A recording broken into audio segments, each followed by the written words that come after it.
સુદનના ઉપયોગો કઠોળ, તેલીબિયા અને તેમાં કેવી રીતે વાપરવા જોઈએ? કઠોળ વર્ગ અને તેલીબિયા વર્ગના. કઠોળ વર્ગની અંદર સામાન્ય રીતે આપણે ચણા છે, તુવેર છે, મગ છે, મઠ છે, અડદ છે, આ બધા પાકો આવતા હોય છે કે જેની ન્યુટ્રિયન્ટ એટલે પોષક તત્વોની જરૂરિયાત ઓછી હોય છે.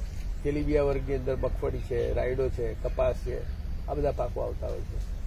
એ બધા પાકોની અંદર પણ ન્યુટ્રિયન્ટની જરૂરિયાત તો છે, પરંતુ જે કઠોળ વર્ગના પાકો છે એ પોતાની મેળે નાઇટ્રોજન જેવા તત્વોને જમીનમાં ઉમેરી દેતા હોય છે અને બીજા ન્યુટ્રિયન્ટ અને લાંબા ગાળાના પાકો પણ નથી. એટલે એ ધ્યાનમાં રાખીને આપણે સુધરના ઉત્પાદનો વાપરવાના હોય છે.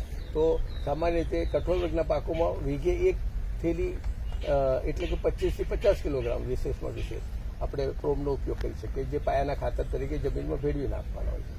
જ્યારે તેલીબિયા વર્ગના પાકની અંદર એની જરૂરિયાત એક થેલી વિશેષ હોય છે. 2 થી 3 થેલી આપણે એટલે 50 થી 75 કિલોગ્રામ જેટલો વીઘે આપણે ઉપયોગ કરવો જોઈએ પ્રોમનો. અને જ્યારે રૂટગાર્ડ જે છે એ લગભગ બધા માટે સરખું રહેશે, કારણ કે એ આપણે 25 થી 30 દિવસ પછી અથવા તો 20 દિવસ પછી જેવી છોડના મૂળનો જે વિકાસ થવાની અવસ્થા આવે છે જુદા જુદા પાક પ્રમાણે, તે વખતે એ રૂટગાર્ડનો ઉપયોગ આપણે મૂળના વિકાસનો રોગના સામે રક્ષણ આપવા માટે કરવો જોઈએ.